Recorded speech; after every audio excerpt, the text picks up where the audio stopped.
La XFL version 2.0. Bienvenue à Focus. Mon nom est Ray Lalonde, consultant en sport et en business, conférencier et chroniqueur à Cogeco et RDS. Et voici mon podcast quotidien qui analyse le sport et les enjeux business avec contexte et perspective. Et c'est parti. Aujourd'hui, je vous interpelle sur la nouvelle ligue de football américain qui fait un retour en 2020, soit la XFL.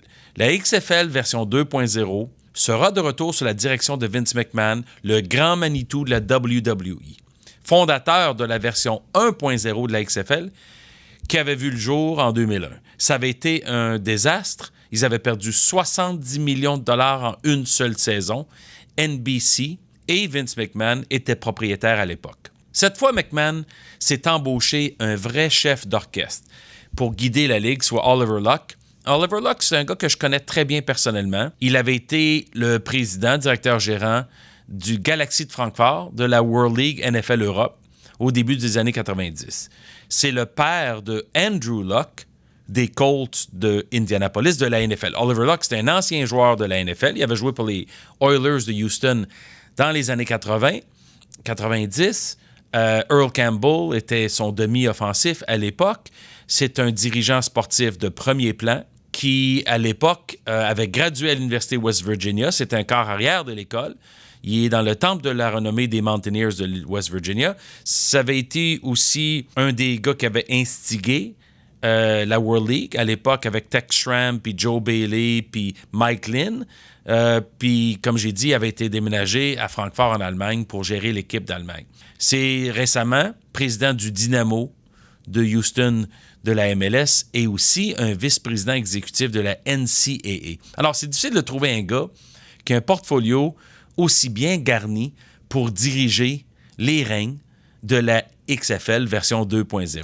Bon, Vince McMahon, cette fois-ci, a décidé de mettre ça dans les mains d'un bon dirigeant, de ne pas être le visage de la Ligue et de lancer la version 2.0. Et de ce fait, il a décidé de la gérer lui-même. Toutes les équipes vont être la propriété de la Ligue. La Ligue elle-même va être financée par les 500 millions de dollars que McMahon met de sa propre poche. 500 millions de dollars pour emmener cette ligue-là aux opérations pour 2-3 ans avant de revoir un retour sur l'investissement. Bon, pourquoi il fait cette ligue-là? Lui, il croit fondamentalement que la NFL n'est pas assez proche de ses partisans, que dans la NFL, il y a trop de règlements qui sont des irritants pour les spectateurs. Alors, il veut un jeu un peu réimaginé. Il sait très bien qu'il ne sera pas un concurrent direct à la NFL. C'est pour ça qu'il va jouer au printemps.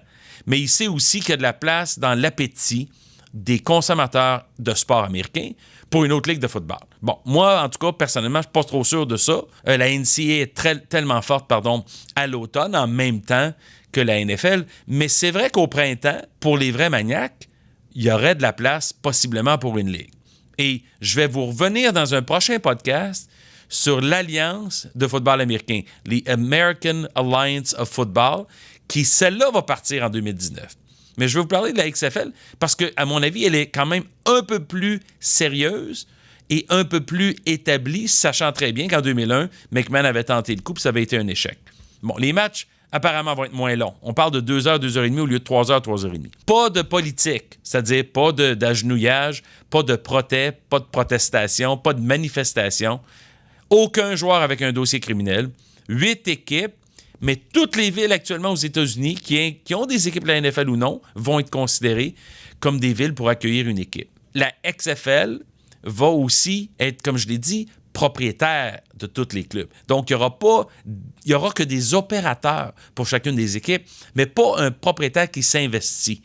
Il va y avoir des commanditaires, bien sûr, à la Ligue. Ils vont vendre des billets. Tous les revenus, télévision, numérique, diffusion, et ainsi de suite, vont aller dans les poches de la Ligue, c'est-à-dire les poches de Vince McMahon. 40 joueurs par équipe, 10 matchs en saison, c'est court. Puis seulement 4 équipes, c'est-à-dire une demi-finale puis une finale, 4 équipes qui participent aux séries. Alors, ils ont l'avantage cette fois-ci de 2 années complètes pour se préparer à lancer la Ligue. Et en 2001, ça avait été désastreux au niveau financier parce qu'ils n'avaient pas les joueurs de qualité et c'était trop vite le moment de s'organiser à l'époque. Ils avaient eu moins d'1 année pour organiser puis coordonner une ligue. Alors, ce qu'il veut faire, McMahon, c'est de rendre le jeu plus agréable. Il veut faire en sorte que les partisans soient plus près de leurs équipes, qu'il y ait des pas des contacts, ce que je veux dire physique, mais que les partisans connaissent mieux les joueurs, qui s'identifient plus aux joueurs. Il n'y aura pas de cheerleader, il n'y aura pas de gimmick, si on veut. C'est un football amélioré, selon lui, au moment où la NFL est peut-être plus vulnérable que jamais. En tout cas, elle est un peu moins populaire qu'elle l'était en 2001. Les chiffres attestent de ça. On va voir s'il va réussir. Tout ce que je peux dire, c'est bonne chance, mon cher Oliver. Merci d'avoir été à l'écoute de Focus. Vous pouvez me suivre sur Twitter @RealRayLalonde et partager le podcast avec vos amis et collègues. Redirigez-les vers SoundCloud ou YouTube. Ici Ray Lalonde, à très bientôt.